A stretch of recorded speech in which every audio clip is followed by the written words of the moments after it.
The US military says it's attacking Iranian military sites for an 11th consecutive night. US Central Command said that its latest targets included Iranian aircraft hangars and drone storage sites. But President Trump has suggested that US forces could soon target an underground site at Pickaxe Mountain near one of Iran's main nuclear enrichment facilities. Iranian military leaders responded that such an attack would be considered a major escalation. Meanwhile, the US Secretary of Defense, Pete Hegseth, has told a Senate committee the war with Iran has cost $37.5 billion so far, nearly $8 billion more than an estimate in May. Mr. Hegseth asked lawmakers for additional funding and warned that military training would need to be curtailed without an urgent funding boost. The Defense Secretary said Iran had been weakened, but did not provide a timeline for the war to end. Iran is at the weakest point militarily it has ever been in the past decade. Certainly, maybe in 47 years, as they've gathered effectively a terror army. So I acknowledge they still have capabilities, no doubt. But the amount of damage that we've done to them over the course of these series of operations has put them in the worst place they've ever been. Well, our North America correspondent Peter Bowes has been following Hegseth's testimony. Well, this war is proving to be very expensive. In fact, this hearing took place in the hours before the 11th successive night of strikes by the US on Iran, which has just been completed. And we understand from the US military that they hit Iranian military targets, including aircraft hangars and drone storage facilities, much as they have for almost 2 weeks now. And this hearing was to ask Congress for more money to continue funding this war, some $67 billion for operations in the Middle East, described as urgent and necessary by Pete Hegseth. And as you mentioned, that $37.5 billion is what it's cost so far. And his argument was that the military is already fighting the war and that the bill is mounting rapidly and that the Pentagon can't continue indefinitely by taking money from training, from maintenance and from other operations. He said without additional funding, the US's military readiness would suffer. He said training will be cut, weapons stocks would remain depleted, and the armed forces could struggle to prepare for other threats. Now, the Republicans and Democrats largely divided down political lines. A lot of criticism from the Democrats saying that the administration was using this demand for more money, and they described it as asking for a blank check, and lots of questions about when the war was going to end, how the war was going to end. Republicans largely in favour of providing the money, although there was some dissent from John Kennedy, who was a senator from Louisiana, who was clearly frustrated by what he saw as evasive answers. So what happens next? Well, the Congress will have to write a funding bill, which if it eventually gets to Donald Trump's desk to become law, will have to be passed by both the Senate and the House.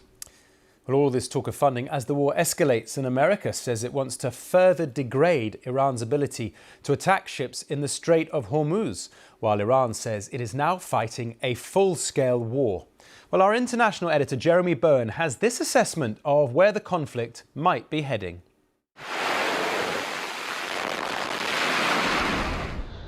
The risk now is that the war explodes back to the intensity it reached in March.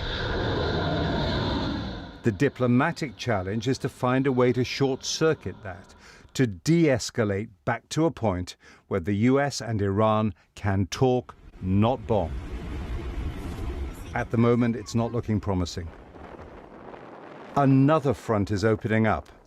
Iran's ally in Yemen, the Houthis, are threatening to block the Bab al-Mandab Strait. That's the exit from the Red Sea that Saudi Arabia uses to export oil that Iran will not let through the Strait of Hormuz. That could precipitate a new war between the Houthis and the Saudis and perhaps the Americans. We've had no problem with the Houthis. They've had no problem with us for a long period of time, including during this conflict. I think that if there is something like that, we'll just have to take care of business. Iran managed to hit an American base in Jordan, killing 2 US soldiers and wounding many more. that could be a sign that the US is rationing its interceptor missiles as it has used so many. The US attacks on Iran resumed after negotiations to reopen the Strait of Hormuz broke down. Iran blocked the strait after the US and Israel attacked it at the end of February. For the first few days, the Americans mostly hit ports and military bases along the coast, as well as what they said were missiles and drone launches. After nearly a week with dozens of nightly airstrikes, they went after critical infrastructure also used by civilians, including bridges and transport networks. Then the US attacked a nuclear power plant that's being built in Dakhovin that UN inspectors have said contained no nuclear material. And in the last few days, the attacks have gone deeper inland, including military bases near Tehran for the first time during this renewed offensive.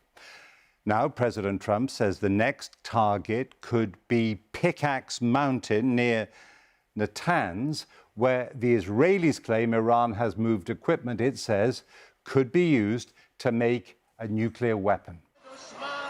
On the shores of the blocked Strait of Hormuz, supporters of the Iranian regime staged a show of defiance.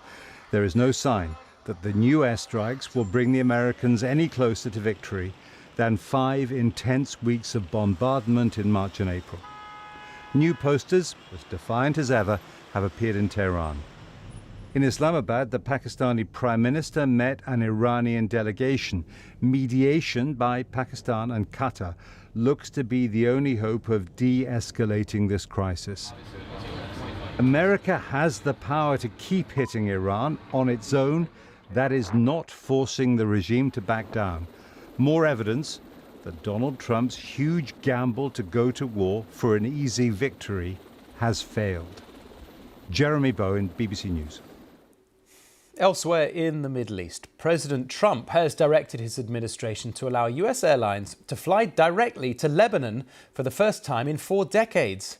It comes after a landmark meeting with his Lebanese counterpart, Joseph Aoun, in the White House. President Aoun is seeking US support for the Lebanese army, which is trying to disarm Hezbollah. Mr. Trump promised to help Lebanon a lot, calling it a very mistreated country.